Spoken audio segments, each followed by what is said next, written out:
Holy Vekoma, we are live. Welcome to the Chain Dogs podcast, where we talk about everything theme parks, amusement parks from all around the world. Thank you for joining. Just me and McCall this week. We're low on the ground. When we started this podcast, there was like an army of people. We've got a depleted roster this evening. Just to explain, Luke's ill at the minute. I hope he gets better. So get well soon, Luke. He can't be here. James away on holiday. Aaron is having a little break at the minute. And as is Joe. Yeah, as is Joe. So it's just me and McCall. But next week we'll be back in full force. Hopefully, fingers crossed. But we're gonna do it despite that anyway.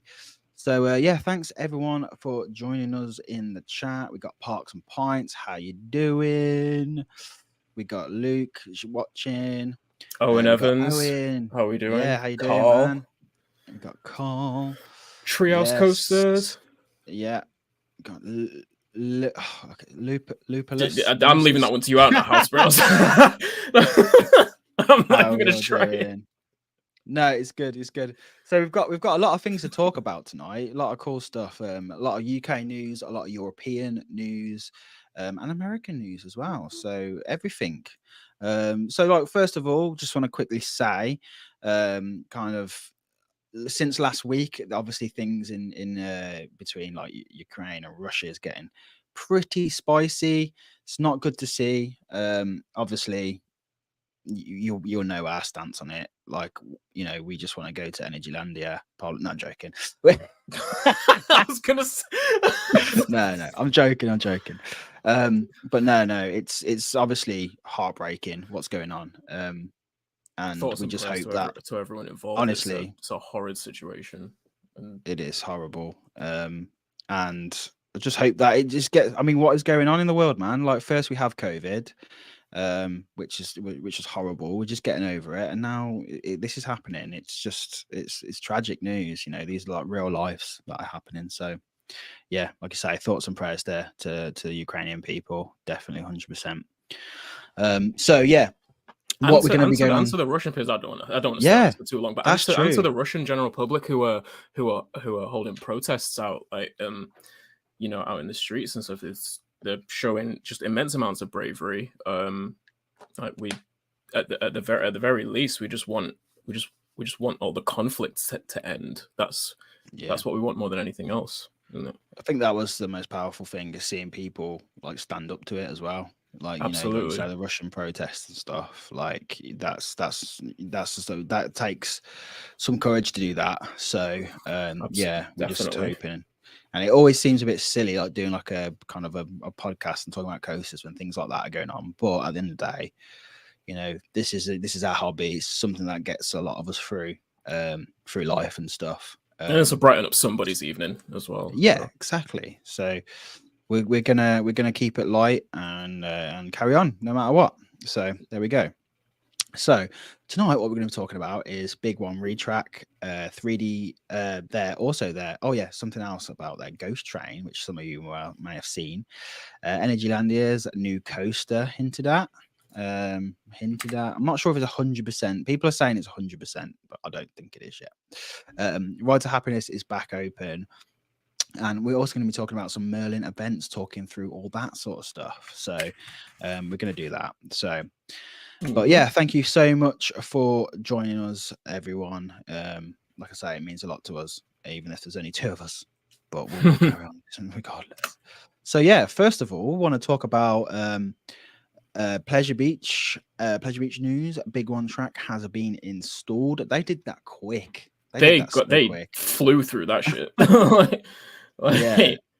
I've got some pictures. I'm just going to share Pleasure Beach Experiences Twitter, really. Yeah. Because it seemed like they weren't going too fast with it at first. And then all of a sudden, within the last few days, it seems like they just just wrapped it up just like that, and now it's complete. No, they've been up against it with the weather. Like they've really been up against it with the weather. We had all them storms and stuff. That is true. That is true. And it's like I think they had that day where it was a bit sunny, so it looks quite nice weather there. Yeah. But they've still been working on it, and it's still pretty bad weather up there now. But yeah, it looks nice. It looks nice and fresh. The paint, especially when you compare it to that lift hill in the back and that first drop. Do you reckon they just woke up on this one morning, saw the sun out, and was like, "Yo, Johnny, get the fucking cranes ready. Let's do it." Yeah, like, we've just had it there for ages. It's go time, baby. Let's go. But yeah, it's there's a picture of the hill. That's the with the old track on it, isn't it? Before they had it. Yeah. Where's the? I think it was it. That's the one. Yeah. That's the one. There we go. That's the new one. I was going to save that so we can zoom into it a little bit more. But yeah, something we were talking about, weren't it? I'll get a better picture up on here actually. But something we were talking about was like how the cross ties. Yeah, that's what I was like. It's just funny. Obviously, with the new track, the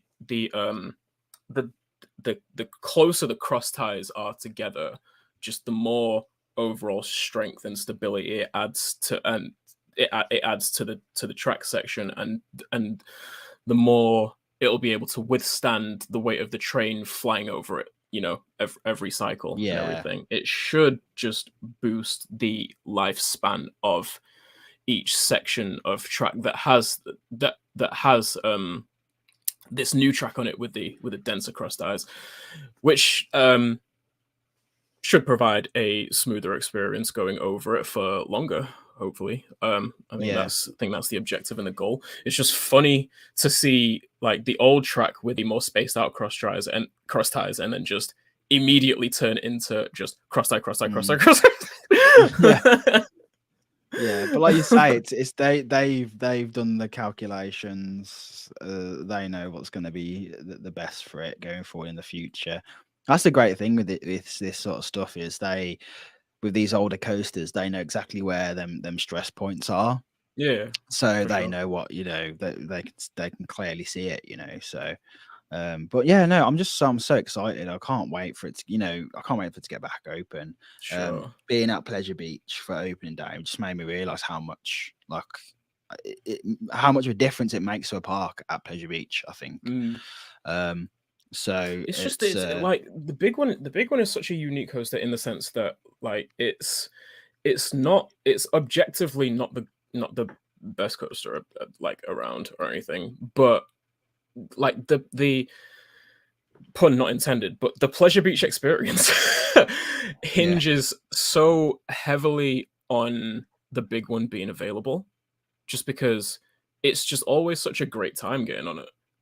Yeah, like it's can you think of any other coasters like that like there are much better coasters and stuff, and objectively like going by the standards that we hold coasters to now, with how creative and innovative manufacturers have gotten, big one objectively leaves a lot to be desired.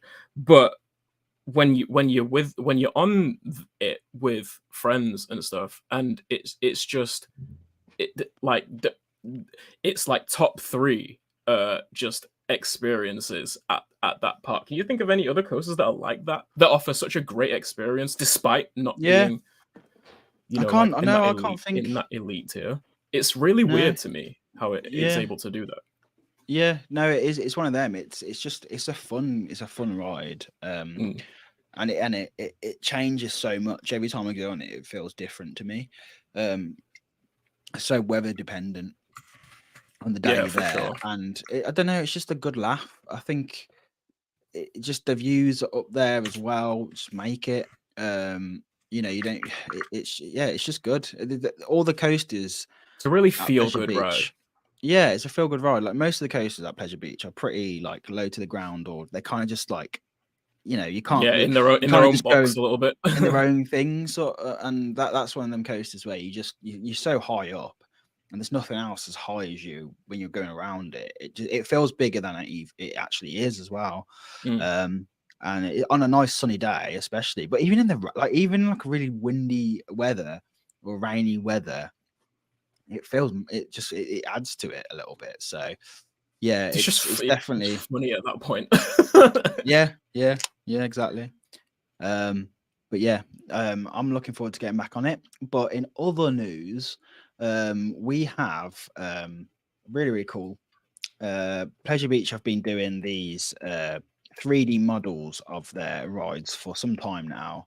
I think it started with Wild Mouse. I think that it started with Wild Mouse, if I remember correctly. And they're kind of just going through it now. And if I can get it up, there we go. We've got this little beauty. I'm just looking at pictures of it on Twitter now. Yeah. Yeah. That's there the exact photo I'm looking at. Yeah. The legend that is Andy Highgate. But yeah, I really love this, and this is £40. I believe when they first went on sale, they were £80. Yeah, and then that's what I've just read. The price dropped like dramatically. It just halved. So did a lot of people like complain about that or something? I would not pay £80. I don't know. But, I don't know. I wouldn't pay £80 for it because I really love the icon one, and to me, I think that price point is around 100. And I'm still like, I want it. I feel like it is worth it, the icon, because it's like a whole train, with the track as well. But still, I'm always in that position where I'm like, oh, can I justify spending that much on something that is kind of like, it's not exactly like a piece of history, when you buy like ride parts and stuff. It's just kind of like a thing that's nice to have. But it is a collection in years to come. But the thing is, when Icon first was released, it was like a limited run, and then they've just kept on making it. So it makes me more hesitant now to get this other stuff, because I'm like, wow, is it limited? I don't know. Yeah, like it's kind of like it's always gonna be there, but well, not always, but like there's more chance of it being there for longer. So like, I don't know. Yeah, but, I'm usually a bit cagey when it comes to merch, like just in general. Like there's only certain things that I'll actually, go out of my way to buy from theme park stores. The problem is, if it was a year ago, I probably would have bought it, but I've bought so much stuff over the past year that I even forget I have. Like, it's just I put it somewhere and I just don't ever look at it, and then I'm just like, oh, what's the point in buying that? Like, I love it when I see it, but I'm trying to get to the point where I've not just got loads of clutter around all the time, like I went through a phase of just buying so many pins from like every park that I could possibly find them at. For them to just be sat in a drawer in my chest of drawers right now. I stopped buying pins a while back just because the same sort of thing. I look at them every now and again. I'm like, oh, that's cool. But I tend to think, for me, it has to, if I buy something now, it has to have some kind of meaning. For some people, this will have meaning because it is such a cool item. Ghost Train is legendary, and if you love it like I do, it is definitely worth having.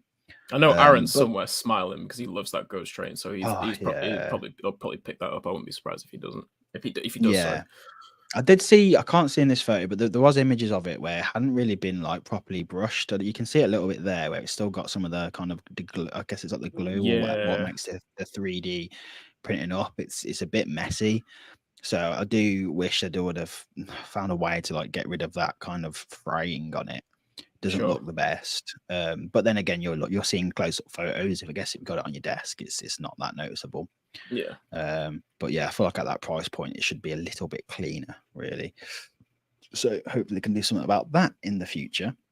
Forgot to mention a comment in the chat about, we were talking about the big one's stature at Pleasure Beach. I'm gonna take a stab at pronouncing this. Lupulus Nemesis, is it? They mentioned Big Thunder Mountain at Disneyland. It's not the greatest, but it's integral to a visit. I 1,000% agree there. Like, it is. Yeah, I've not been to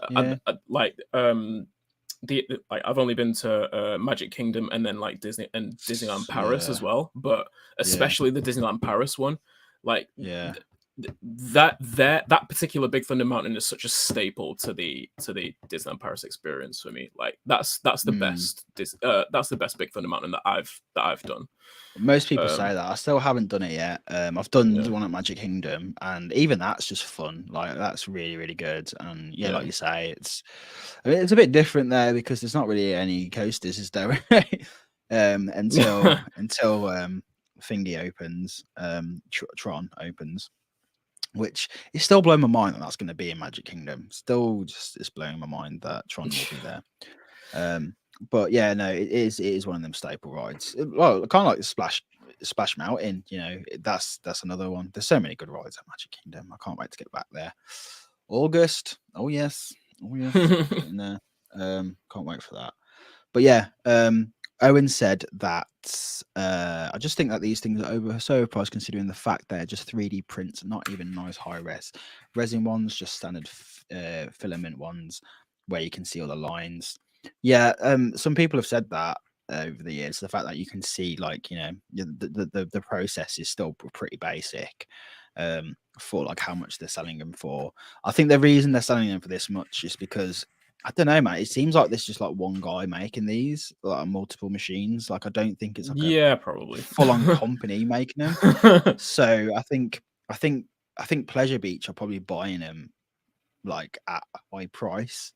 So then they have to put their markup to justify selling them. But what I will say, even though I do agree a little bit with that, Owen, is that I would rather have one of these than them resins that they sell at the Merlin parks. I don't find those I don't give those resins the time of day. Like I don't like the look of them. Like I just Neither think do I. they just look pretty cheap in my opinion. Yeah, like I liked the one that they did, the one that had all the coasters on him. I did like that one, but the standalone ones, I've never really been a big fan of them. And I'd rather own like a 3D printed one of these just because they got some color to them. They're more lifelike. But yeah, it's I'm so glad I didn't get into that for resin collecting because I would have bloody loads of them. So we got iCoaster in the chat. How you doing, man?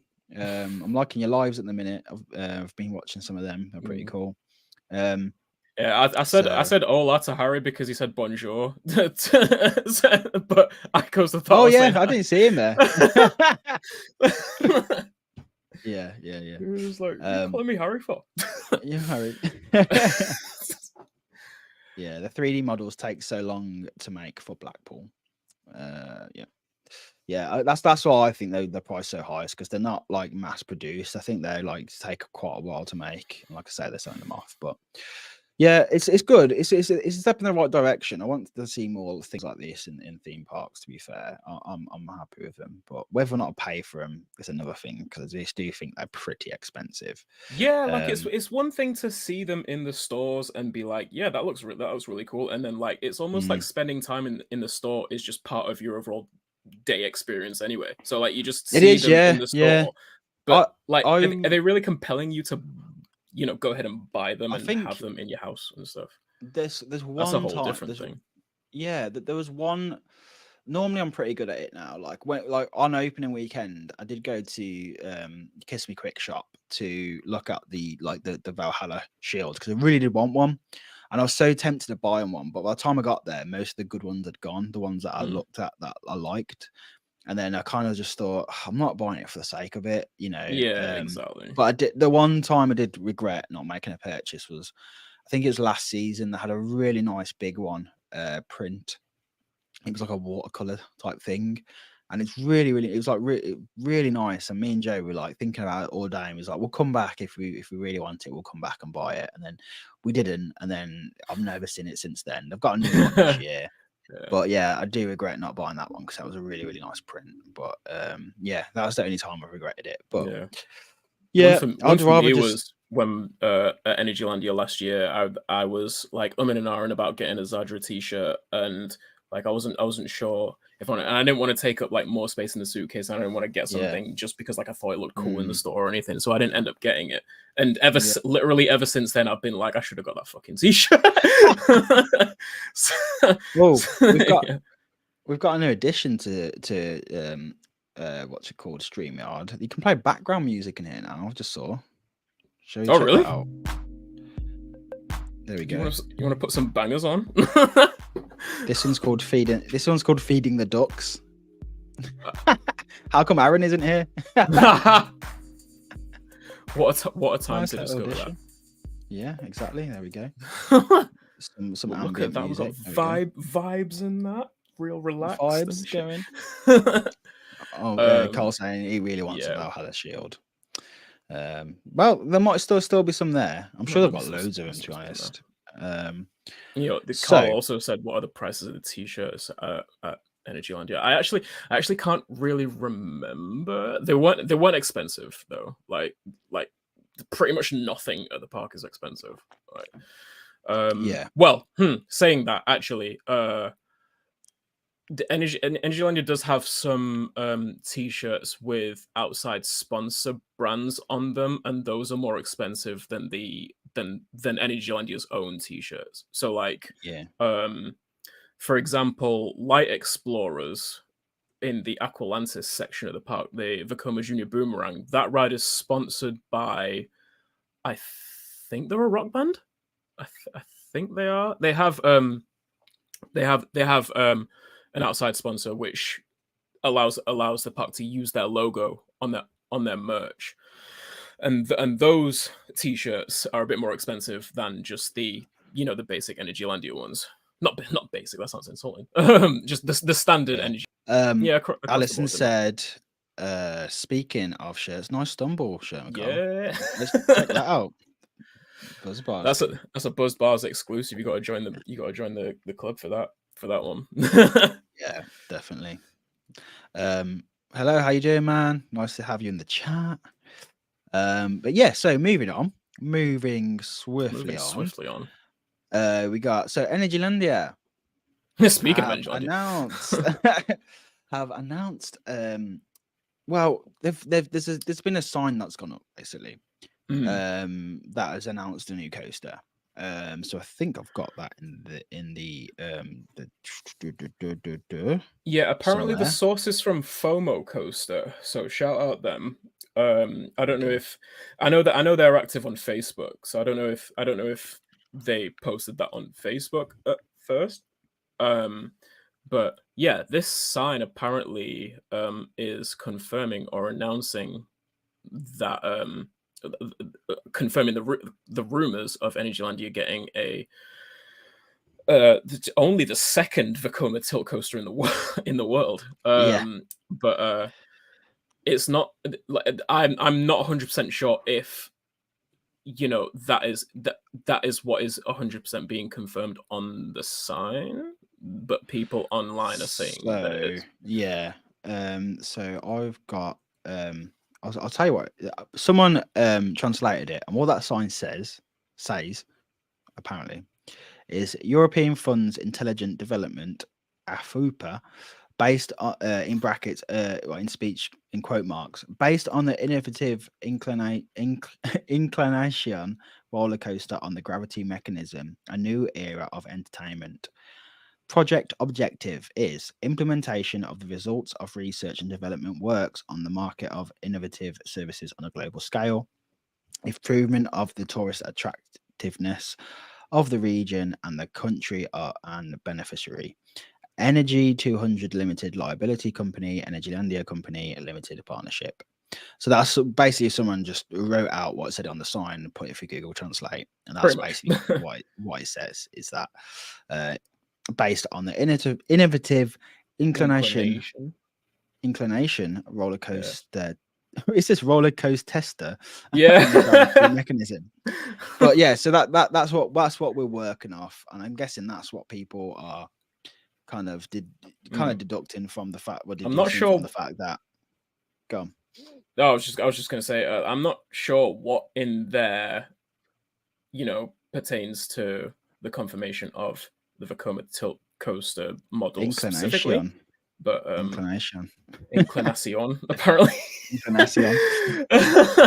But I think because they have so many Vekomas, you can kind of guess that is going to probably. Oh, it wouldn't surprise me at all. Like, there is a prototype apparently, isn't there, of their new version? Yeah. So someone else, I have the tweet here. That they are at ST Thrill on Twitter. Posted a picture of the I think the prototype structure at Vekoma's manufacturing plant or factory.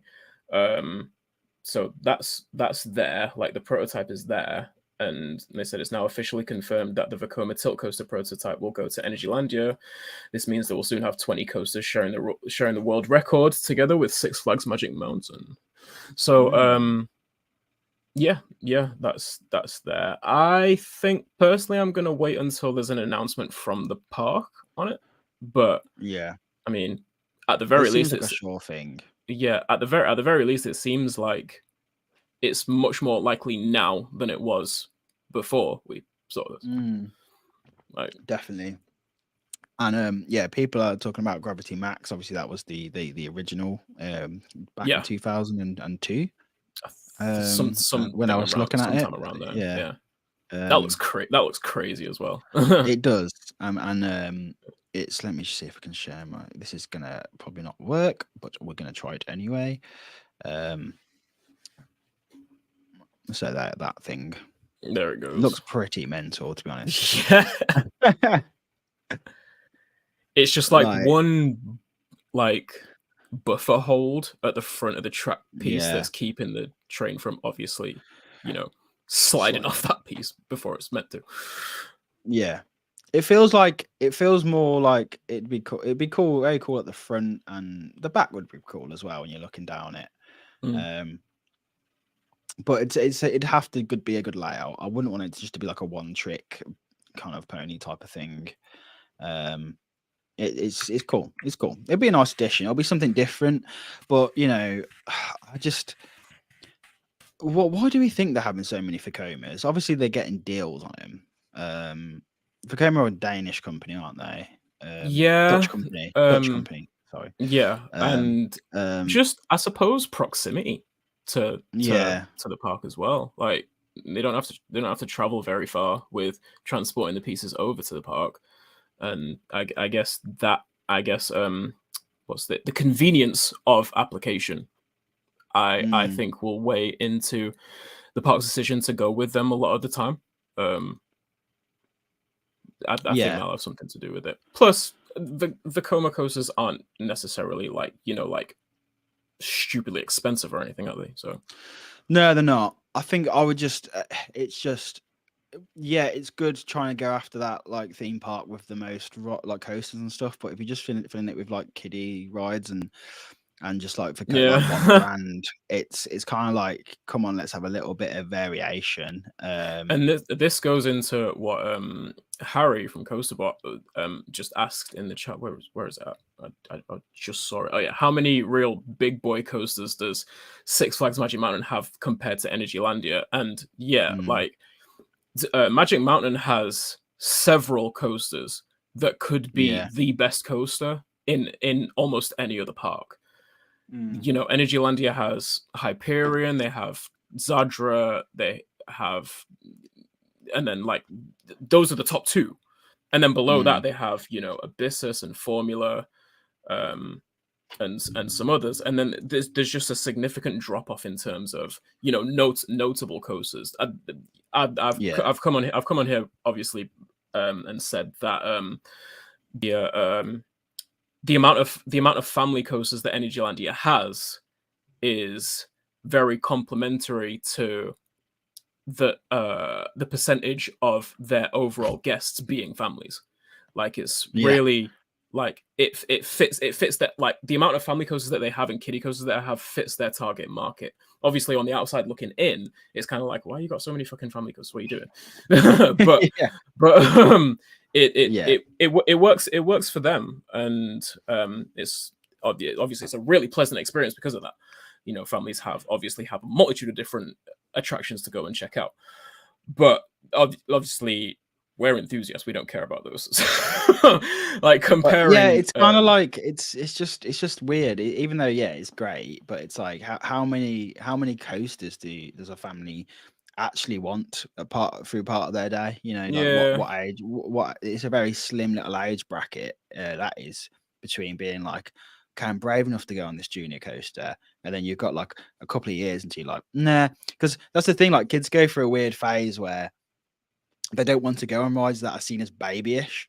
They want Like to take on the biggest shit, like they want biggest to stuff, once stuff at that they park. experience something big. We had it with like our niece, for example. She, from a very young age, she started going on bigger rides, and then like try and get her on Ben 10.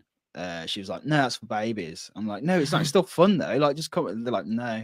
So it's a weird type of thing to go for, to have so many of them. Sure. But also they are obviously trying to go for like coaster capital type of status. Yeah. That there's no reason they would be building this many if they was going after that title. Of course. Just to shout about it. But like you say, it's like people in the chat are saying, like, have some dignity about it. Let's get a B&M in there. Like, what,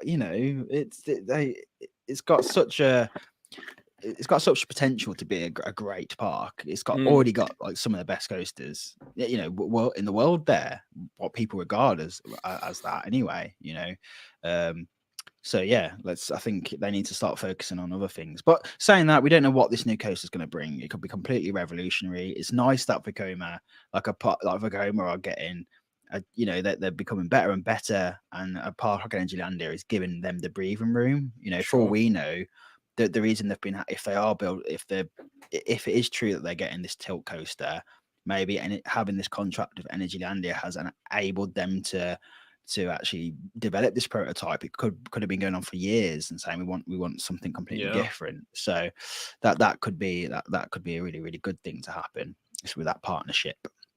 So yeah, let's go to the chat. So we got I feel like when you build coasters every year, it's hard to build standout ones. True, yeah, true. But why are they building these coasters? What's making them feel like they need to build a coaster every year? Especially like they obviously want to keep building coasters at the pace that they are building them at. They already have nearly 20 coasters in there at the moment. Why do they want to keep building coasters at the pace that they are? It's an interesting question to which I don't really have much of an answer. But it's like I do think they need to start loading in the more of the Hyperions, the Zadras, the whatever else is rumored. I've heard of B&M Giga is rumored for like that they want that for their future. They like perfect. I think they need more of those. Maybe a high level wooden coaster in there to shore up that gap even further. Something like that. We need more family thrill and world class coasters at that park now. If they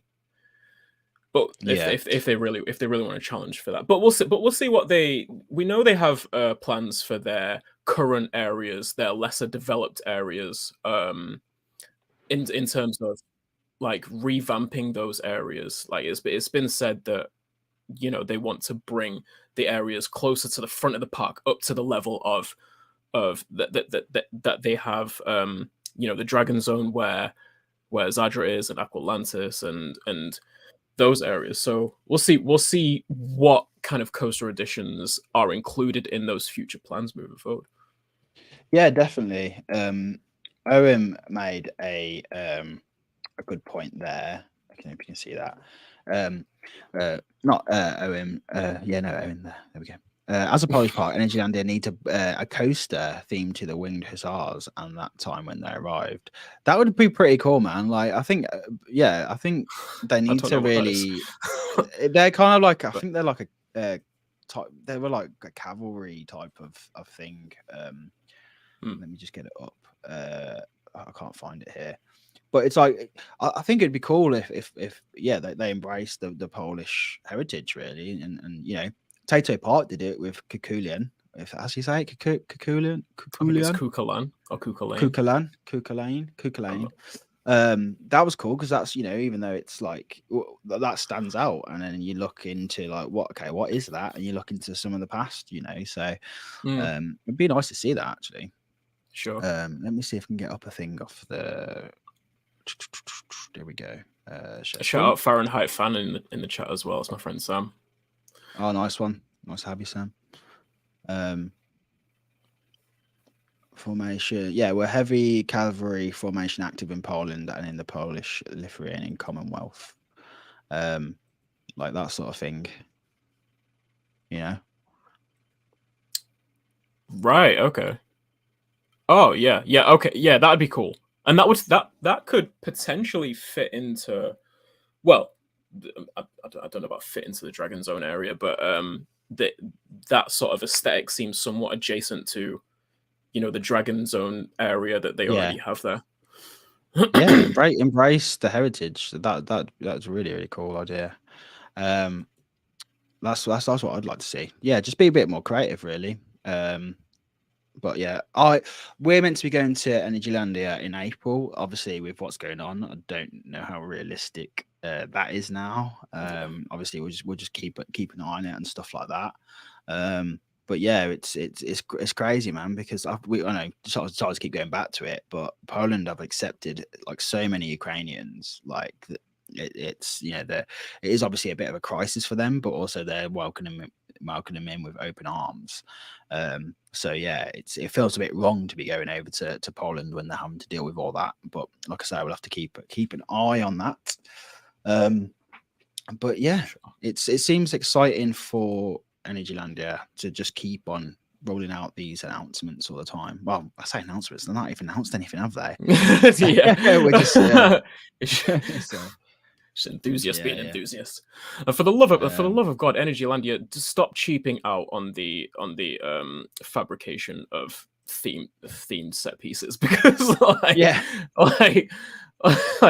I mean, like as I've said before, like Aqualantis wasn't quite the disappointment that I thought it would be, but there are some areas that do look really cheap. So just like you get a you know, an established company like Eurovision to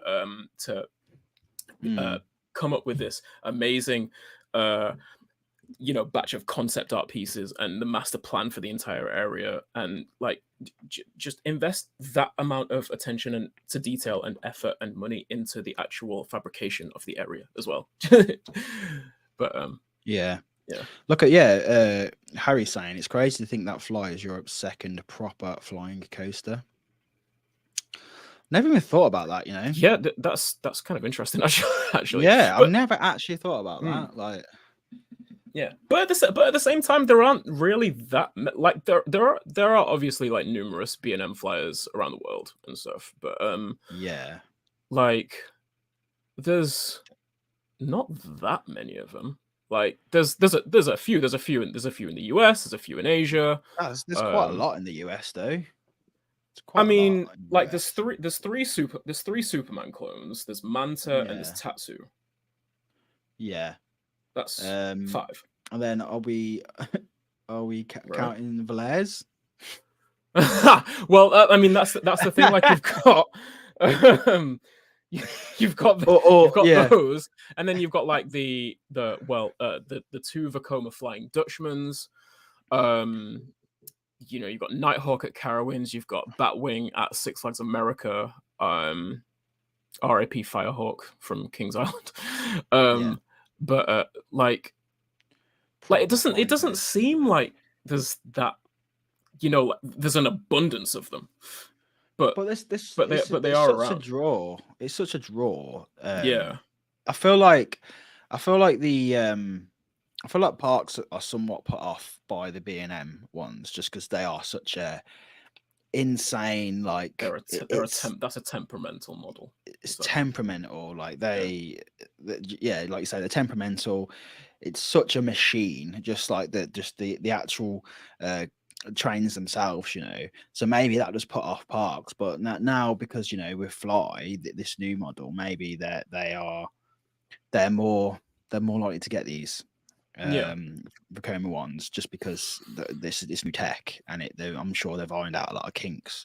Although I do want to be, it does seem like Fly had a really smooth in comparison first year of operation as well. Yeah, except I really wanted to be on that train where that guy was stuck, like stuck the wrong way around, and everyone was like back up. I was like, mate, that is my dream. I want to hit those brakes and not like get turned right way up, and then just slide into the station just on my side. Just yo, what's up?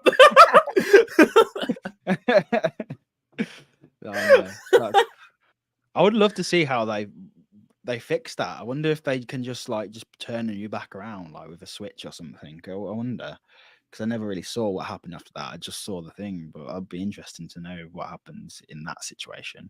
Or do you have to go back round? You got to stay on and go back round. You got to get flipped round. That'd be funny. That'd be insane. Harry said smooth first year because it was already 400 years before it opened. That's the key. Then obviously that's the key. Obviously, there we go. Well, someone tell Icebreaker that, eh? Right. Come on now. Yeah. The rare sideways. At least fantastic stay on the P's and Q's. Yeah. Imagine. Owen said, imagine that in reverse. You go around the whole ride sideways. Yeah. Oh, God. Imagine. I don't think was you even clear. Like some of the things, it seems so. I have a feeling they have redundancy, safety redundancies to like it. It wouldn't be able to launch. It wouldn't be able to go. No. But let's imagine that. That'd be funny though. Fly, brave it backwards, all the way around. Imagine that. Imagine you'd be able to program which way you want to go. Like on Rip Ride Rocket, or what's the coaster there where you can choose Fury your vote to go. Fury, you can vote all the way. Oh, is that what it is? Where you vote to go backwards? That would be so cool if I could make a model where you just choose what way you want to face. I'm trying to think about how that would feel on that in that flying, that Vekoma flying restraint. Like you just get you do those launches backwards, and especially the second one where you just get flung up into your seat. Like after the launch, you get so much airtime if you're towards the front of the train. If you were to do that backwards, you're just getting pushed into the vest restraint. And just it's not designed for them. I don't know if it would be the most comfortable thing, but we can imagine. We can imagine. I guess we can. Extreme. Sam said spinning flying coaster. Spinning flying coaster. Yeah. Could you imagine? Oh Jesus! I don't think that would not be comfortable. It'd be constantly changing where it was it'd be pressing you, wouldn't it? Really, all the blood rush to your head because all your momentum is getting swung outwards. And just it'd be going to your head, wouldn't it? Your head. Yeah, it probably wouldn't be the best. But yeah, because obviously I'm not done Fly yet. Obviously, when I went to Phantasialand, I was a month out. I was a month before it opened. No one knew it was opening. It was a massive surprise to everyone, wasn't it? Yeah. But yeah, are you lying? Do you feel like you're fully lying down, or do you feel like you're kind of in a seat, lying vertical? So, because the way it looks like you're not as lay down. Before I'd ridden it, I was told that on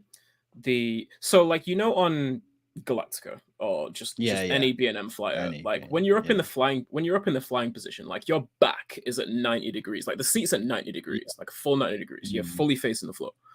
I had been told before I rode Fly that the seat was sort of just further down a little bit more to where it was maybe 70 to 80 degrees that you sit at. So and in my mind, that was I suppose kind of so you could. So it wouldn't be such an effort to just crane your neck up and see where you're going. Do you get what I mean? Yeah. When I actually went and rode it there wasn't like I couldn't tell a difference. I had that in my mind, and I couldn't really tell a difference. Like it's like you obviously sit down in the seat, and then like without giving too much away, the train takes off, and you go into the flying position a little bit different to how the B&M flyers do it. But the eventual position you end up in is obviously the same as the flyers. My main thing was that instead of it being 4 seats per row, it's obviously 2. And that helps with the sort of like, how do I describe this? Like, it kind of feels like you're more flying by yourself, even though you're not. You've got someone next to you, but it kind of feels more so that you're flying, that you're just individualized a bit more, and you're flying by yourself, and that kind of added to the experience for me. Whereas obviously with a B&M flyer, you got like 3 people there with you. Yeah, especially if you're in an inside seat, it's not as effective that feel of flying, really, is it? Sure. If you're not at the front anyway. So no, I can understand that. I can understand that. And I think with that as well, it obviously it shrinks the clearance envelope on the train. Yeah. So like you can have theming pieces like within closer proximity to you, and it aids an application like Fly, where the theming is so dense, and like the area is so dense, and you've got the coaster just winding around, closing counters and stuff. Like, I don't think you could do that with a B&M flyer. I don't think you could pull that off. With a B&M flyer. Fair enough. All right. Well, talking of that was a tangent and a half. We didn't have that in the show notes. I know, yeah. It's good that we can still tangent with 2 of us. That's impressive. Yeah, for sure. So talking of spinning coasters, so much to say. Ride to Happiness is back open. It's back open. So it was, So it was rumored by, like, it wasn't like just random people rumoring it. It was people like people I know who are in the know about it, but it was potentially looking to be down for like a good 2 months at one point. Basically, what I had heard from people from the park and people who knew people from the park, they just didn't know what had happened to it. I mean, I thought it was pretty clear what happened to it. I just guessed like a gust of wind come, which it may have done. That probably was still the case, but they had to remove the track. They had to remove the train from the track with a crane, which is crazy. Like when I saw them photos of them removing it with a crane, I was like, wow, it really was stuck. Because in the last episode, we were all going, well, why can't they just push it back down, and we was thinking, well, it's probably because people were on the train and whatnot. But people from Mac have apparently been out there to trying to work for it. So it's back open, but it's on one train now, isn't it? Yeah. So I had heard that the train that unfortunately got stuck up there, apparently the park had been having problems with that train anyway, which is why it's not there anymore. I for the life of me, I don't know what kind of problems they were having with it. But when there was testing footage of I can't remember if it was before or after the incident, where the train was just really, like, it doesn't go over that top hat very fast anyway. But there was some testing footage floating around of it really, like, I mean, like crawling over it, like even slower than it's supposed to. So I think the park might have been having problems with one of the trains already, and then like it was kind of like a perfect storm situation in that, like, that train happened to get caught by, the storm, the windstorm that was passing through there. And I mean, like, evidently now it's on one train, and think that train has been taken off to either be looked at, by the Well, yeah, park, you'd imagine or so. been back to Mac. I'm not entirely sure. But in any case, like it's just great to see that the ride didn't have to be down for as long as they thought it would. I had heard that about it potentially being down for up to 2 months as well. I think that might have just been like a worst case scenario kind of safeguarding against, like, you would rather a park say it's going to be down for an extended period of time and then have it open up sooner than expected, rather than say it's going to be down for this amount of time and it ends up taking longer than they said. You know what I mean? So like, I think that might have just been like a worst case scenario kind of like communication. But now they've managed to find a way to get the ride back open, which is always good. I wonder which train was the bad one, the one purchased for the ride or one purchased from Time Traveller. I didn't even know they purchased one from Time Traveller. Yeah, neither did I, actually. Is that like an actual, is that a fact? Because I didn't. That was the first time I've heard that. I know that Time Traveller hasn't been operating with all its trains for a little bit now. I can't remember how many trains Time Traveller had in total, but a few friends of mine went out there in December, and I think it was only running one train. If Alison's still in the chat, she and a bunch of others went out there in December, and I think Time Traveller was on one train the entire time they were there. Yeah. So yeah, I didn't know that Plopsaland had bought a train off of Silver Dollar City. But single trains on Time Traveller, indeed. Yeah, it was terrible. Think of the hits to throughput. Yeah, I mean, I was so gutted when I heard that it was going to go down, because me and Joe have been planning for a while to be getting over there in like the next few weeks.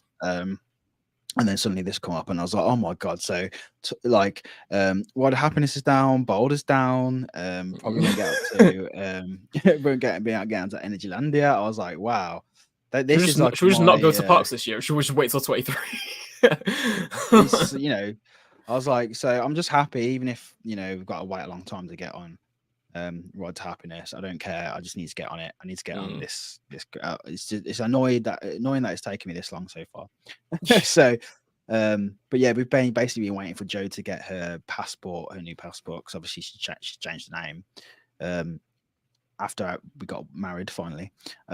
So yeah, we've been waiting for that to come back. It's finally back, and then this news dropped, and then we was like, oh my god! So I'm just happy it's open. I'll wait whatever it is to get onto that.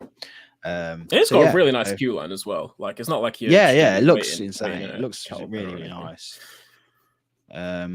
So yeah, Harry saying, did they have 3 Time Traveller trains to begin with then? Yeah, they did. Yeah.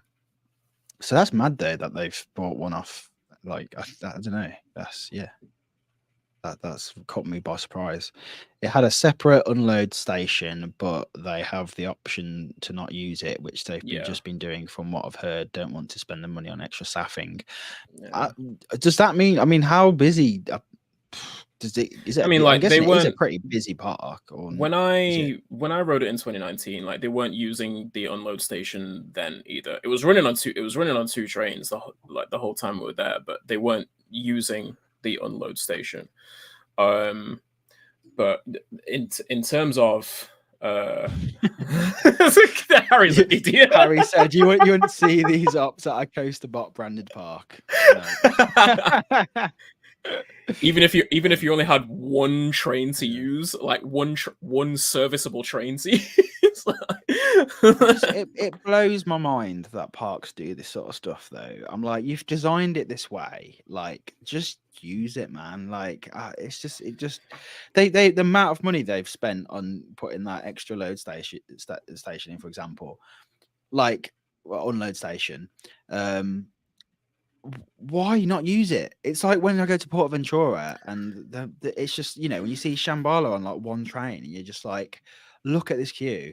It's so annoying. And then I just the last time I went there as well, Stampeder, from like from I think like 3 o'clock, they slowly start shutting off all the back rows. Like every half an hour, they'll take a back row Really? off until they're only loading half the trains. I just can't get my head around like why they would do that. And it happened the first day I was there, and he was like, "This is weird." And then the second day it happened, and then I was talking to Scott from Pleasure Beach Experience, and he was saying they've been doing that for years, and I'm like, it's absolutely tragic. Yeah, it just I'm sounds like, it just sounds silly. Like, I we mean, still yeah. got queues. It's not like it's a quiet day. I could half understand if it's a quiet day, but there's still queues, you know. So it's insane. Yeah. In the instance of Time Traveler, with how many block zones that ride has, if it's on two trains, it doesn't necessarily need to use its unload station, because, like, you know, I don't know if its unload station also acts as its transfer track or like a safety brake.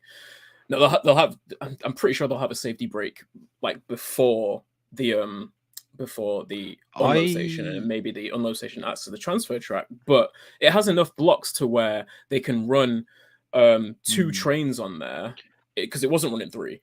If it was running three, then I could understand it. But I think unload stations, I think separate like unload and load stations are just a great idea all around. I just think it runs so much better. It's a better experience for guests because you're not running into each other.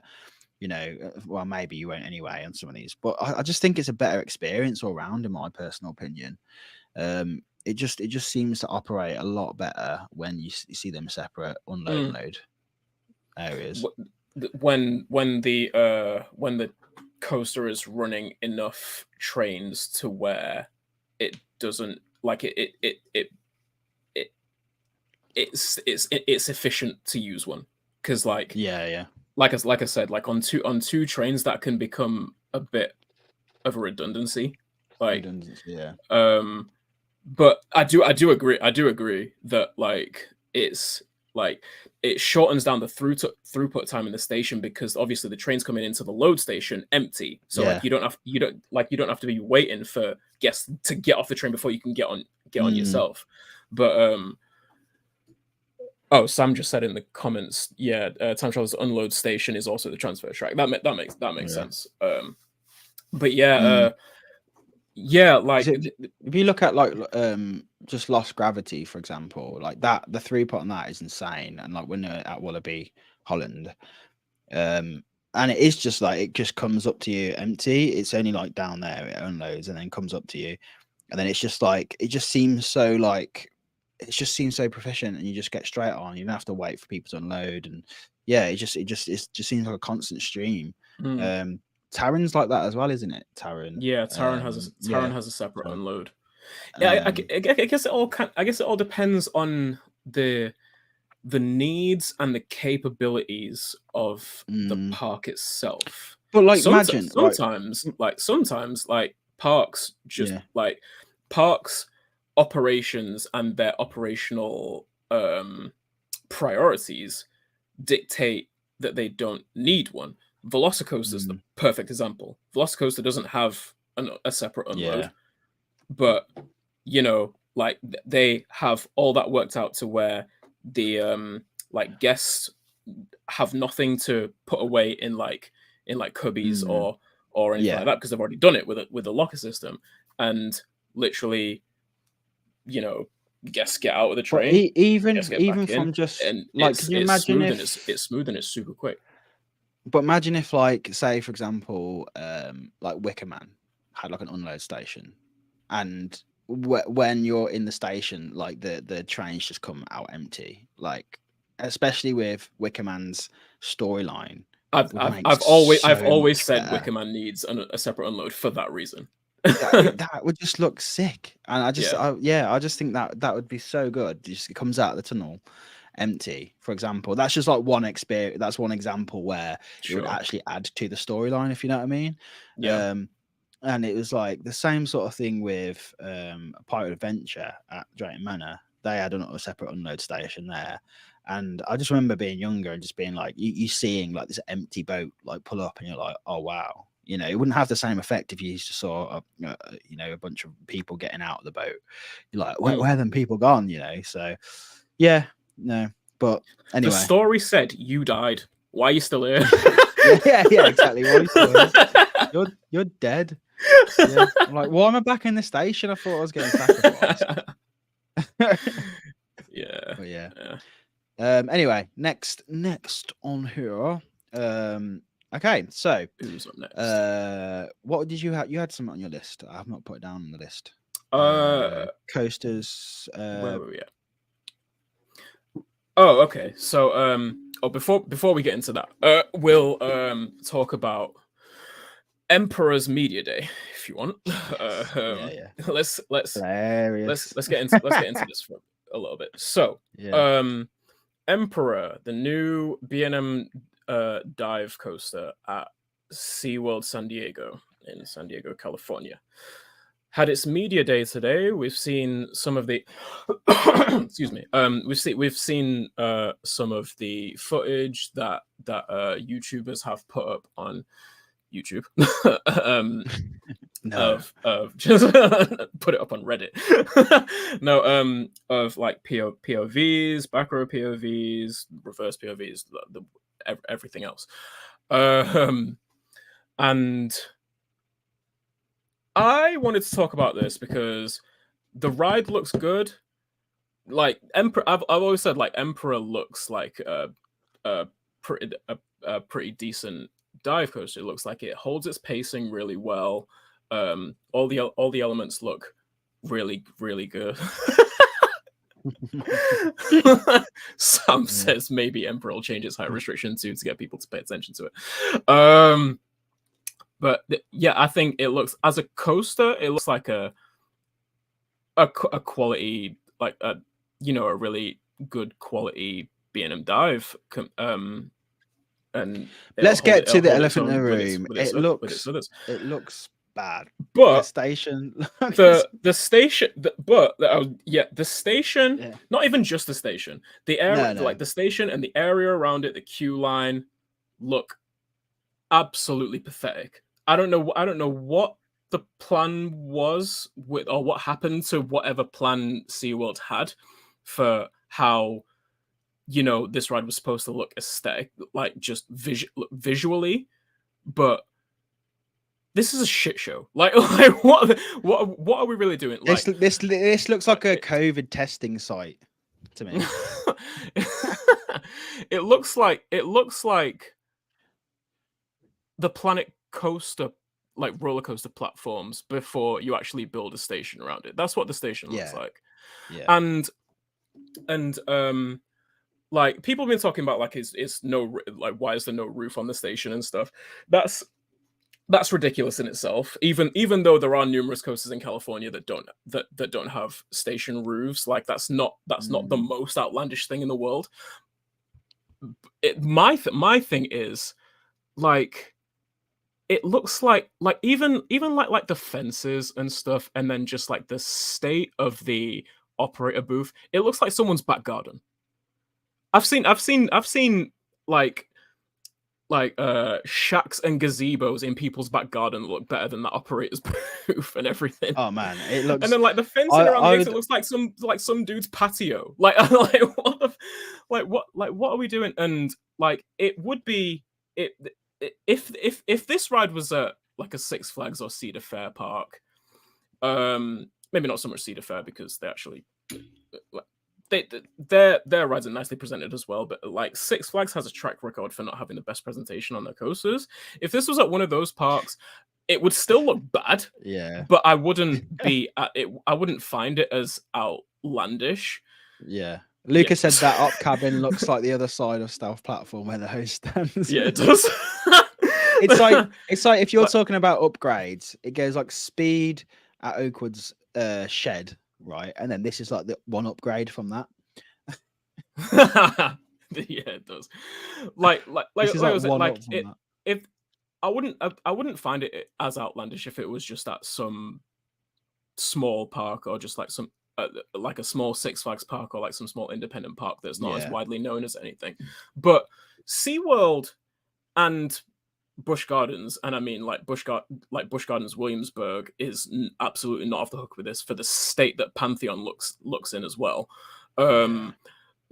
Like SeaWorld and Busch Gardens, like they have historically prided themselves on the atmosphere, like the presentation, the theming, where it's been applied, and the atmosphere that, you know, their well presented coasters and attractions provide for each area.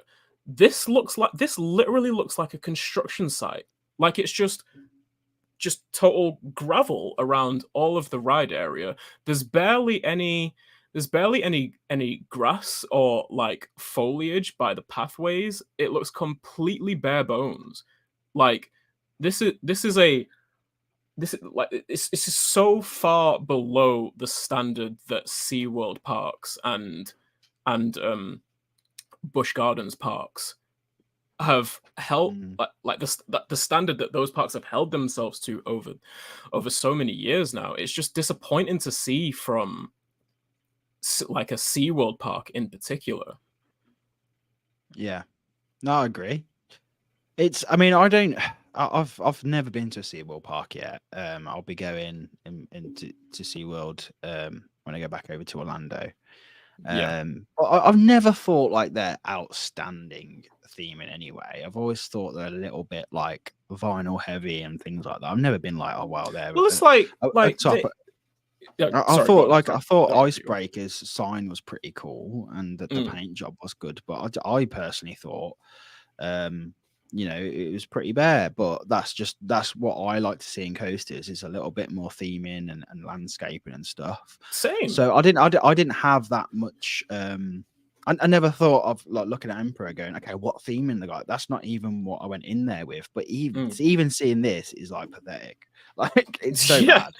It's like it looks unfinished. It's like you say, it's like a test site. It's like they've just built a prototype coaster and you can go and ride it. It does. Yeah, it's a massive shame. I don't know if it's to do with the knock-on effects of COVID, where they've just like not gone all out. I don't know what it is, but there's things they could do. Like I think the station there's no excuse. It just looks so bad. It's Like barely even a station. It's literally just a platform. There's traveling rides that has better themed station than that has got. Yeah. You know. Literally. So yeah, it's just really disappointing. Car park coaster, definitely. And okay, so that's another thing that I thought as well. Like, how disappointing of a coaster edition does it have to be for it to look like a car park coaster and it's not even occupying the space of a car park? Like they've tried hard to make it look like a car park. Yeah, like what the fuck? So to your point about not necessarily holding like SeaWorld parks to high theming standards or anything, like in my mind from the times that I've been to like Busch and SeaWorld parks and stuff, you've like, been, so you would know better. It's anyway, but...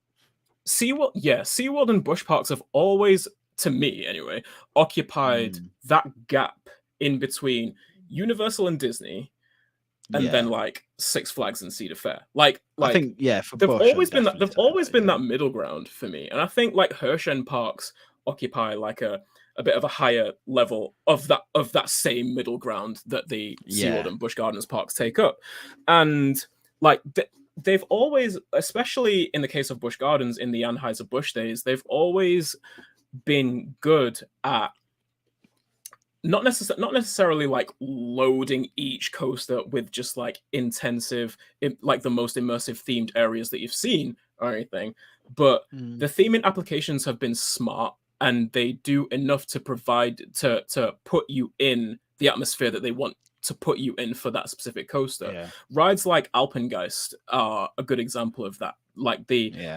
Alpengeist has its own specific plaza with a bunch of sort of like Swiss, like a bunch of buildings in that plaza that are like themed to Swiss chalets, and they have like admittedly fake snow on top of them, but I mean it looks right, it's like Shambhala a little bit, isn't it? Like, like it you know. looks the part, and then like the entrance sign is like has that sort of like Swiss chalet architecture to it, and then like the Alpengeist sign across the top of it looks really in keeping with what in keeping with the scenario that the park wants to place you in as you get onto the ride. The station looks really good. The supports even look like, you know, like ski lift supports and stuff. It's really in keeping with that with that atmosphere. Griffin's another example. Montu at Busch Gardens Tampa's another example. Mako at SeaWorld Orlando. Kraken, SeaWorld and Busch Parks have always been good at presenting their coasters in the best way possible. Maybe the theming isn't, like I said, it's not like world beaten. It's not on that Universal Disney level, but it's enough for it to be enough for it to be you're satisfied, like you're in, like you're. What I would say is it's not even a question of like necessarily going all out with theming. It's like just putting some planters down, or just some like shrubbery, or just, I don't know, man. Like there's ways you can make, so you don't have to theme something up. Like you know, look at Icon for example. That's not themed, but it looks nice. Like that garden they made around it. It kind of, there's some kind of language going on with the, you know, aesthetic of the ride, you know, and it with, for example, like, so going back to this photo, like this like little plant pot they got from looks like from B&M, you know, Home Bargains. what is this, to put a little some shrubbery around the sign? It's tragic, man. That sign is pitiful as well. Like, they could have just put some, I mean, like, even if they're just, you know, like a infusion, like a little pond underneath it, or you know, not loads of water, but just something, like not just gravel. And you got this ugly ass fence that goes across it that is like, obviously it's got to be there, whatever, but like it's just, it just looks so horrible. It's completely bare bones gone. Owen said maybe it's meant to be a statement on climate change. There's supposed to be ice, but it's all melted, which is why it's dead and barren. Yeah, there you go. put some, you know, animal. There we have it. We've cracked it. Yeah, there you go. Put some like penguin bones around the area. Oh wow! You can make a statement and be like, "This is what happens. This is what you're doing to our planet." You could have like Greta Thunberg playing as you go up the lift. Just on a UN podium by the entrance. And then just, that could be the theme. There you go. We've sorted it for you. You can have that. Oh man. That's funny. The one thing I love about Busch Gardens is how integrated the coasters are with the paths. And the one that doesn't do that is Gwazi, unfortunately. Yeah. Right. Like Montu does such a great job with that. Kumba does, Cobra's Curse does, Cheetah Hunt, like all of them do. Yeah, literally all. Well, not literally all of them, but like the major ones, they do a great job of integrating the guest that doesn't want to ride into the experience, like of just being around that coaster. Obviously, SheiKra has its splashdown, which is fun to always just watch or watch from afar if you don't want to get wet off it or anything. Owen said that, how dare you, and then drops. Yeah. I actually want a Greta Thunberg coaster now. Yeah, have it, man. And like, you know, some oil spills around. You know, some fire effects. There we have it. That's it, man. Cracked it, but no, that is, but yeah, anyway, that's Emperor, like we say. A bit disappointing. I'm sure when we've got Luke back on and James and that, we can maybe look at POV and get their opinions on it, what they think of it. Give something else to do. It's just a shame because the ride itself looks really good. It looks nice. Yeah, it looks good. Yeah, he looks good. I mean, I really struggled to get excited about dive coasters. I've said this a million times now. I'm just it's cool and all, but it's not nothing to write home about. It's not like Iron Gwazi, is it? sure. Even I felt like even Icebreaker is just more, to me, more interesting concept than like another dive. But I mean, I it's got some. I see where you. I do see where you're coming from. Yeah. But I just wanna. I think we're gonna talk about. I think because we were in a bit behind, we'll talk about Merlin events next week, unless we can do more of a segment on that. If unless people want to hear what our opinions are on it right now, then we can go into it. I think you've got something to talk about with Coasters 365. Is it? Yeah. So Yeah. and shout out Alison in the chat as well. She's gonna love this. But yeah. So if anyone follows at Coaster365 on Twitter, that's a good friend of mine called Brian. He does an annual, just for fun, just just for a bit of a laugh in it. An annual coaster bracket tournament called Coaster Madness. It runs alongside the American University's college basketball major national tournament that happens every March at the end of the season. Brian came up with an awesome idea of doing a bracket tournament just of coasters, seeded from like 1 to 16 within 4 regions. So there's 64 coasters, just all basically competing each other, and like he puts it up to a vote. It just is doing 2 a day, putting two matchups up a day, and getting people to vote on them, and just like whichever one wins goes through to the next round, and just carry on and like in each region until there's a winner. We all know how a tournament works. I don't know why I just had to describe that, but yeah, You're doing well. There is a complete bracket that he has put up on his Twitter page that has every matchup in there. You can go to his Twitter at Coaster365, find the bracket in there that was created by the amazing Alison in the chat. She's super skilled, and the bracket looks awesome. I've done one myself. I've done 2 actually. I've done one for my own personal picks of each matchup, and then another one of just predicting what I think that people are going to pick out of each matchup. And it's fun to see how accurate your like bracket is at the end, and see how far your own bracket can go before it gets busted, before you get like a major one wrong. Yeah, or something like that.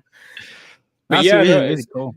Yeah, it's really fun. He does it every year, and it gets super competitive amongst enthusiasts and stuff especially like Hagrid's versus Magnum XL 200. Oh yeah. That like I mean, one. even going back to, I think it was last year's. I can't remember 100% if it was last year's or the year before's, but Zadra and Magnum XL 200 were matched up. Yeah. And people lost their fucking minds because Magnum XL was almost like came so close to beating Zadra on the votes, because like if you know anything about Magnum XL 200 or Cedar Point in general, like it has its just unhinged fanboys. I don't mind Magnum XL 200 that much. Like I enjoy it whenever I ride it, but it's not like the best thing in the world or anything, but like it has it. Well, some people think relentless fanboys, man. they go so hard for this. It's because I think it literally is because it's a love or hate thing, isn't it? And yeah, I think people who hate it go hard on fucking hating it. Like they go hard on it, which there's no in between. Makes the fanboys go harder on loving it and being like, no, this is a good coaster. And like I can't wait to experience it. I think I said it, might have said it last week, but when we was talking about closures at with Topsail Dragster closing and stuff, and I was like, I'd be more upset if Magnum was closed. So I'll be honest, because to me, it's a bucket list ride for me. So and because my love for Big One as well, it's just kind of like it's the one really. But you just have to experience it. It's one that like it. Someone mentioned. I'll say someone mentioned like it started. It's the first ever hypercoaster. It started one of the most influential time periods in coaster history in the Coaster Wars. Obviously, the Coaster Wars is over now, and like we don't like parks don't necessarily focus on height and speed as much as they used to, but it was the catalyst for, like I said, one of the most significant time periods in theme park history. But yeah, no, Magnum XL and Hagrid's Magical Creatures Motorbike Adventure are facing each other in the first round. You can't get more. You can't get two more different coasters. I don't think. Right. It's different on so many levels. But it's like it's fun though. This is why Bryant's an evil genius, because like Hagrid's has its avid fanboys as well. So like it's like Hagrid's fanboys going up against Magnum fanboys, and then it's even more than that though. You got like it's more like Universal fanboys against. Oh well, yeah. You know what I mean? Which is even crazier, really. But then even like look at this. So Zadra was against Gold Striker at California's Great America in the first round, and Zadra won handily. So if Magnum XL happens to, and I say all this, by the way, in my prediction bracket of what I think is going to win each round, I actually have Magnum XL beating Hagrid's. But if you look in the second round, that means Zadra is going to go up against Magnum again. Yeah. Wow. Because Bryant is evil and he wants to see people suffer. Yeah. That's amazing. But yeah, that's. I just wanted to shout that out because it's super fun, and it's going to be extremely fun to see, all the matchups throughout the month of March and into April as well. Like it's something to keep an eye on in the late stages of this off season. Sam was in the chat saying, "Me, I'm fanboy." Yeah. So that is at Coaster 365 to get involved in that madness. Shout out Brian. To get involved in that coaster madness. So there we go. There we have it. But yeah, that's cool. I think that's everything for today. So yeah. I mean, we said we was only going to do an hour, and we've gone over, so that's good, But we will be doing Chain Dogs, no matter what, even if it's me by myself, or Mikhail by himself, or Luke by himself. We're going to carry it on every Wednesday because we missed a few now and again. Even if it's just monologue ASMR for the Americans. Yeah, exactly. It might just be my cat in the end coming out. But yeah, no, thank you so much everyone for joining us. We will be back next week at 8 p.m. Hopefully we'll have obviously more of us as well. So looking forward to having more people on, and we can go through. Yeah, next week we'll definitely be doing a big segment on all the Merlin events that are happening, especially over Thorpe Park and Alton Towers. They've gone really out this year, adding more events. And I want to get the reason I want to leave it till next week now is just because I'd like to get more opinions on it rather than just me and Mikhail. That'd be a much better conversation to have with 3, 4, or 5 of us. Definitely, I think it's the more opinions we get on that, the better, really, because I don't want it just to be like, oh, this is amazing. I want to get people who maybe have like different opinions and stuff. So we're looking at doing more guests. So if you want to be on the Chain Dogs at some point, get involved in the conversation, let us know through Twitter is the best way of doing that. And yeah, so if you want to come on, let us know, and we'll start getting some guests on more regularly. Anyway, I think we've only had one guest on so far, and that was Marcus Thrill Riders. Yeah. Yeah, it'd be nice to get more people on. So let us know if you are interested in coming on and talking with us. It's better if you've got a microphone, and not rather than just like a phone, but it doesn't matter really. Sure. We'll do with anything. But yeah, cool. All right, thank you so much for watching. We'll see you next week. Yeah, that's it. Thanks. See you later. Thanks for hanging out with us. See ya. Bye bye.